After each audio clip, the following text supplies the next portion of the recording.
I will work day in and day out. Wake up and smell the coffee. We want to return to the European Union. Another future's possible, but we've got to fight for it. Order! Hello and welcome to the Debated podcast. As always, I'm your host, Will. In this episode, I'm delighted to be joined by an incredibly talented comedian who, during the brief premiership of Liz Truss, was everywhere. You certainly can't have failed to miss her content. Nerine Skinner, welcome to the podcast. Hello, thank you so much for having me. Well, it's a delight to have you on. And before we get into the amazing stuff that you did during Liz Truss's premiership and subsequently with her as a character, I'd like to ask, how did you first get involved in comedy? What was your route into producing comedic material? How did you first get involved in it? Well, I always really enjoyed comedy from an early age, and I just really loved watching any programmes that involved anything comical. I grew up on Alan Partridge and Big Train and sketch shows, Smack the Pony, and then American Things. I love Will Ferrell, and I always sort of really aspired to be like them. And I don't know if that was my brother's influence. I spent a lot of time with him, like if my mum was at work or whatever, and that was what was he was watching. So maybe I was just trying to be cool like him. And then as I got older, I actually trained in musical theatre, and I loved it, but I didn't feel like it was fulfilling something else that I wanted to do. And I just happened to do a stand-up set at the end of my 3 years of training, and it went really well. And it was kind of from that moment that I thought, oh, okay, this is actually what maybe I need to focus on. But it was quite a long journey with it, because I ended up sort of stopping in my tracks and then kind of trying to pursue musical theatre because that's what I had trained in. And it was only probably, I don't know, maybe 5 or 6 years ago that I really started to hone in again, and kind of I kept gravitating back towards it, you know, within my work. So started a comedy duo and a comedy trio, and interestingly the trio was a comedy cabaret trio, so it was kind of intertwining all of those elements. But I just, whatever I do, whether I try to go away from it, I always get pulled back. I just love the creativity and the process of it all, really. And did you like ever set out to see a distinction between, you mentioned that you started doing stand-up, you did a stand-up set. Do you see any distinction between, say, doing stand-up and the cabaret stuff that you were doing, or did it all kind of like intertwine and evolve naturally? Did you start performing comedy in one format and then naturally evolve into another, or did you sort of like just try whatever you could? Yeah, it's a good question, that. I think I used to think it was all very separate. I definitely felt like you do stand-up, or you do sketch comedy, or you do cabaret. Like obviously they intertwined, but I didn't feel like I knew how to do that, or even know at the time that that's what I wanted to do. So I think stand-up was like, I felt like it's the starting block for everything, and sort of then other things come.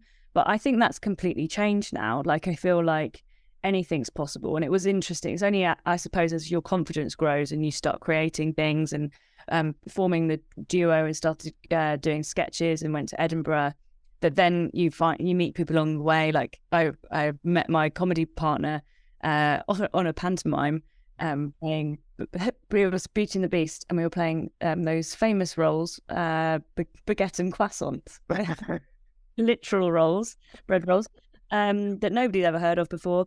And we just were finishing off each other's sentences. Not that sounds like that's what we just did in life. That was the parts we had to finish. And then we just got on really well. And so that was a natural, organic experience to kind of jump from. But that actually, weirdly, because we kept getting employed together, we ended up being like we were doing clown work and things, and we were Russian frog tamers, dancing frog tamers at one job.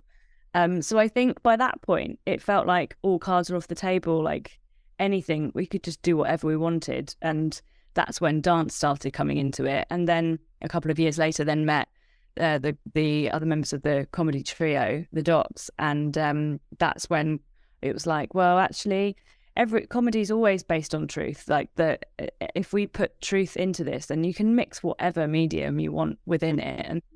And the next thing was on Britain's Got Talent. So it's definitely been an evolving thing, I think. So when did you first start filming sketches and filming content that way? Was it post Britain's Got Talent or before? It was before.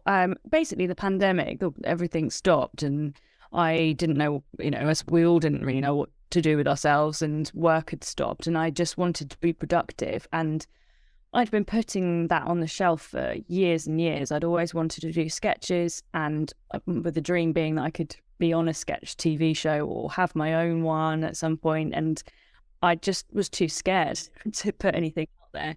And I thought with the pandemic and putting things into perspective, I was like, well, I'll just keep throwing stuff at the wall and see what sticks. So basically just started a bunch of characters and started doing it from there. Nobody was viewing them or watching them. So the worry that I had that they were rubbish didn't really matter, because like the hours that I spent thinking, oh God, I better not put that out. And then nobody saw it anyway. It didn't really matter, I suppose, in the grand scheme of things. And it felt good to do something I'd always wanted to do. And how did that transition from doing original comic characters to doing impersonations, to doing impressions, doing political stuff? I mean, had you experimented with doing impressions beforehand, or was it something that just kind of naturally evolved as you were doing the videos and you thought, oh, well, this would be something interesting to do? Yeah, the truth be told, I'd never even thought about doing impressions because I never thought I'd be any good at them. So I just basically, I also, in terms of political stuff, interestingly, I'd never been, I say interested, there's a wrong word. I never felt like it was something that we wanted to do within our comedy with my comedy duo. And it felt like we wanted to just stay away from politics and be an escape from everything.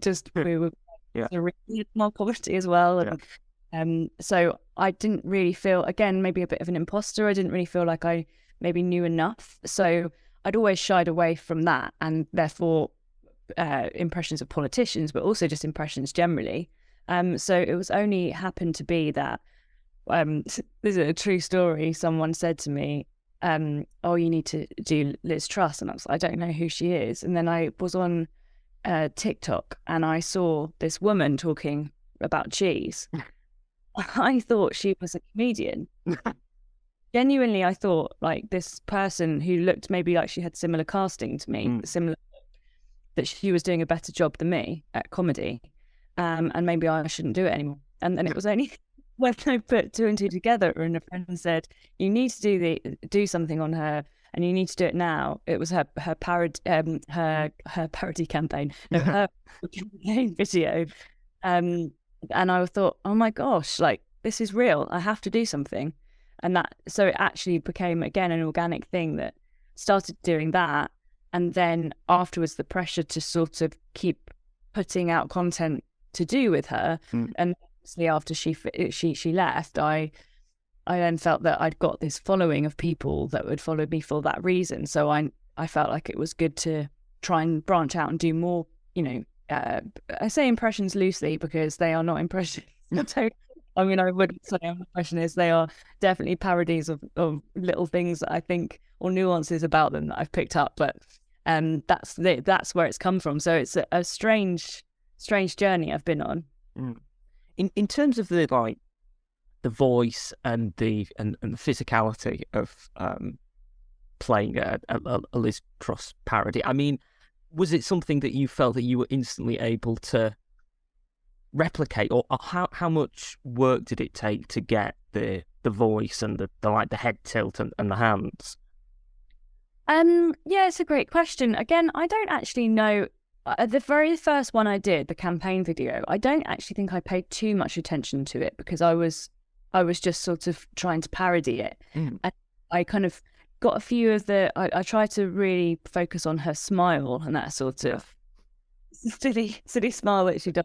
That was the main one. And then I was listening to her voice and I was like, it does sound like she's got a cold all the time. So I tried to maybe put that in and a few little hand mannerisms. So that's kind of where it started, those three things really. And it was only then, again, I think by that time, with all of the other non-political content and other sketches I've been doing and then not getting any views, I'd got to the point by then that I was like, well, nobody's really watching these anyway, so I'll just do it for my own fun and enjoyment.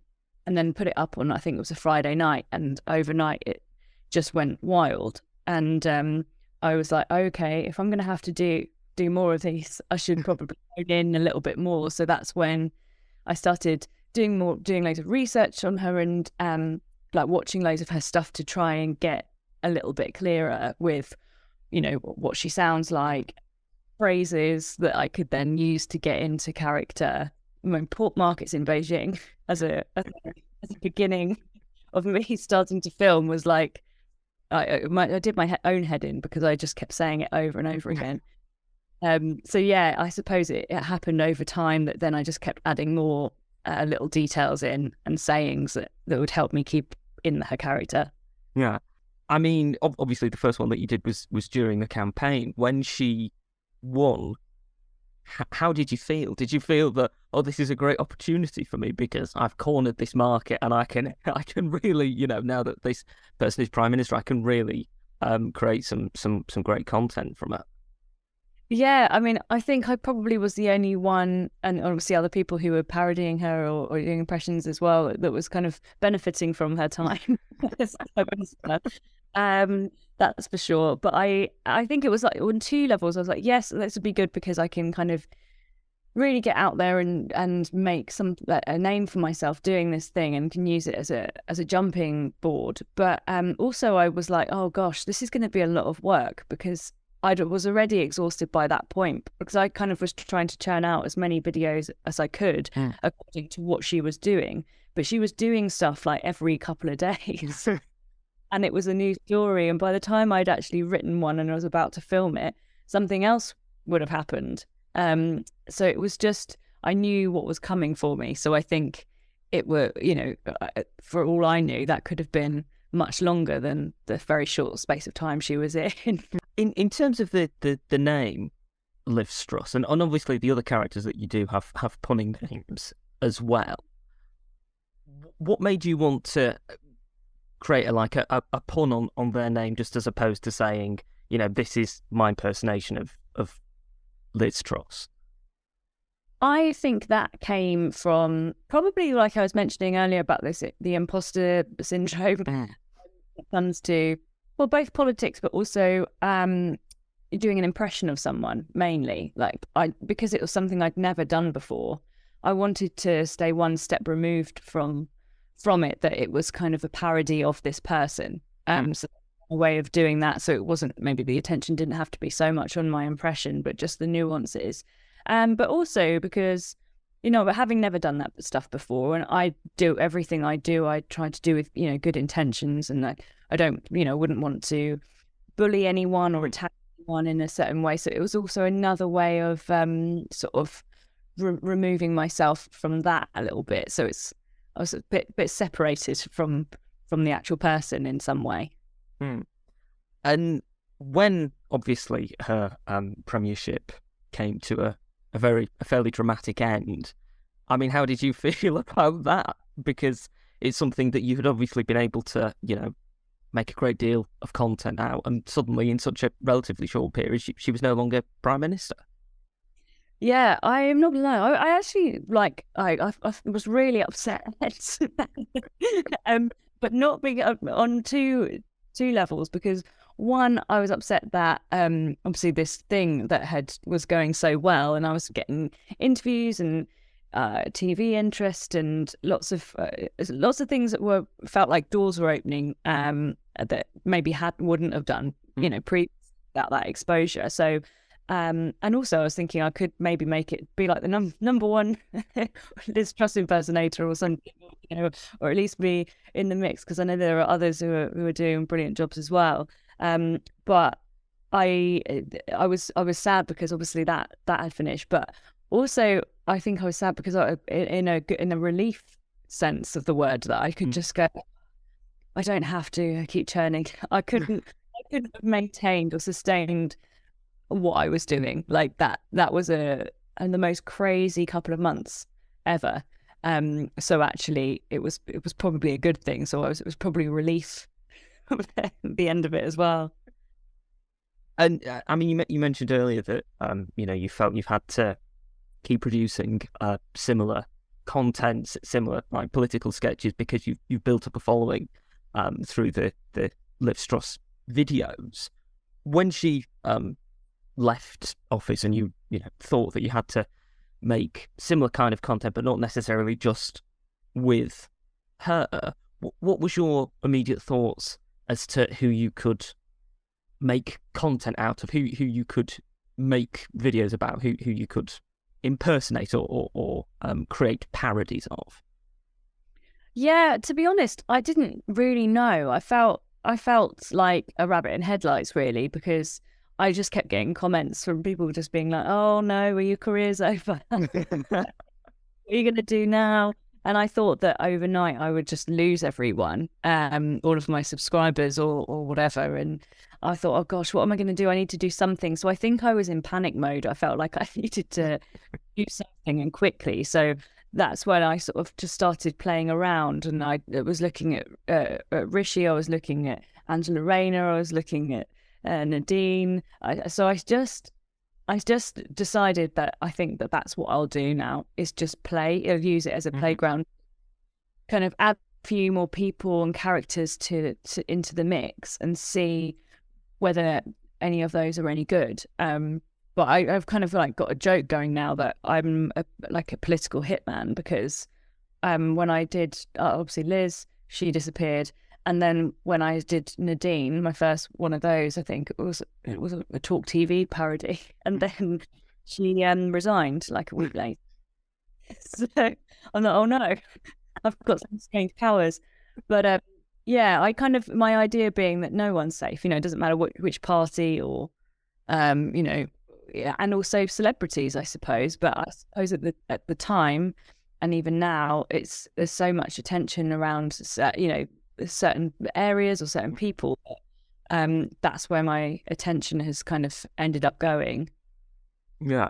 What's the, would you say, is the process between having an idea and producing a video? Is it a case of that you see something in the news that catches people's attention or catches your imagination, and then you maybe storyboard around it, or do you just go straight into writing a sketch? How does it work? So it's different for different situations. So, for example, like if Liz was to do, if we know that she's doing a speech, like, I know she's got one coming up next week. If she was to do a speech, I would probably then just tune in, watch it, and then pick out the finer bits that I think are really funny or really silly, and then create a new script around that using key phrases and things that she's done, and also try and condense. Often, she'd do a speech that was like 45 minutes long, condense it down to 2 minutes or 2 minutes 20 for Twitter, which is a nightmare. Because so much content. So that's sometimes easier because you have a constraint, you have a thing to work with. Whereas, say, for instance, if there's nothing going on in the news, and I used to panic that I needed to do something like once a week, then I'd be trying to find something. And I think that almost makes it worse. I've kind of relaxed a little bit now with that. And I kind of, if something pops up that inspires me and it's not a speech, then I'll kind of go, okay, like you mentioned earlier, I'd storyboard that and say, okay, what could I do? How could I make that work? What setting could I put that character in, and what might they say, using things that I know about them from before. So, like, for instance, around the coronation, I just did one for Liz about the coronation pie, and about her baking a pie. And obviously she hasn't done that, but it just seemed perfect for her, what she could do. So yeah, that's it. The process, I suppose, varies, but it can be very pressured, especially if you know that there's a time constraint on it, because the news moves so fast. Yeah. And in terms of political comedy, in terms of sketches, how much do you think now that this kind of content is decentralized? It's something that, you'll see different creators pop up on YouTube, TikTok, Instagram, Twitter, wherever, and it's not similar to how it might have been in the past, where you might have had like Not the 9 O'Clock News, where you mentioned Smack the Pony as an example of comedy writers and people writing about politics and newspapers and things like that, having a platform on television, that being the sole way that their comedy would be dispensed. Do you think that it's a bit more spread out now? I think, do you mean as in terms of like people being able to, it's not necessarily having to be on TV? Yeah.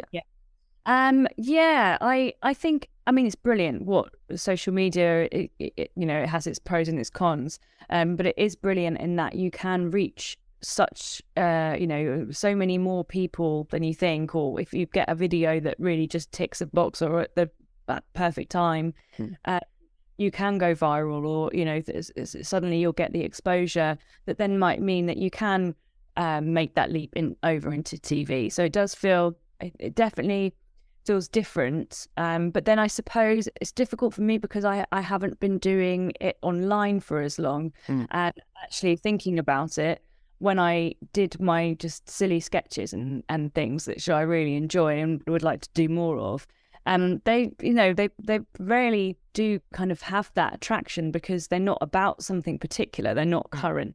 So it's almost like if you're jumping on the thing that is happening at the time, then that's brilliant. But then the pressure that also comes with that's the one thing I would say is that, you're trying to do it because everyone else is doing it and you're trying to make it as good, great quality as you can. So I've got my boyfriend like does all the editing, so it's just us. It's just a 2-man thing. So I'll write it as quickly as I can, and then we'll film it, and then he'll try and edit it as quickly as he can, and it's just like this strange, crazy factory for like 24 hours. But I do think ultimately it's brilliant to have this opportunity to reach people in a way that you wouldn't have been able to back in the day. Like I kind of think, how did people do that? But then I suppose that also comes with a new thing of it being quite oversaturated with lots of people, so sometimes that then can make it difficult. So it does have its pros and cons for sure. Yeah, absolutely. In terms of what you've got planned for the future, are you just the immediate future? Are you just thinking of continuing making the same kind of content that you are at the moment? Are you thinking of creating something a bit different, going in a different direction? What are you kind of like focused on for the future? I think I would like to keep doing what I'm doing in terms of whatever is current and inspiring. I think I will follow that, and if that's political, great, and if it's not, that's great too. I would like to do some more of my sketches and my older characters, or make some new ones as well, and just keep building my following really. But I'm also working on. I've never done a solo show before, and I've done shows with other people or a trio like I was mentioning earlier. But I'm going to go to Camden Fringe this August and do a show because I just think the whole thing is ridiculous. Like my career started and ended in all the place. So it's called The Rise and Fall of Nerine Skinner, a Liz Truss parody. So the idea being that I'm going to fuse stand-up with characters, both political and non-political, and sort of tell my story, I suppose, of what's happened and is happening. So that's a new a project which I'm really excited about. Well, thank you for taking the time to speak to me for the podcast, Nerine. I do have one final question for you, however. If you could choose any comedian, any comic actor, living or dead, throughout the great history of comedy to perform material with, who would you most like to perform a sketch or to do something with? That is such a hard question. You've thrown me there. Victoria Wood, I think. Yeah. I just think she was fantastic, and especially with the musical kind of like element as well. I'd love to do a sketch with her and then sing a ridiculous song at a piano. Like, I just think that would be amazing. Yeah, I think that's a fantastic choice. I mean, truly one of the greatest comic performers of the 20th century. So I think you've made an excellent choice there. Thank you once again for taking the time to speak to me. If people want to find out more about you, follow you, see what you're up to, where should they go to find out more about you? Come to my house. No, I'm joking.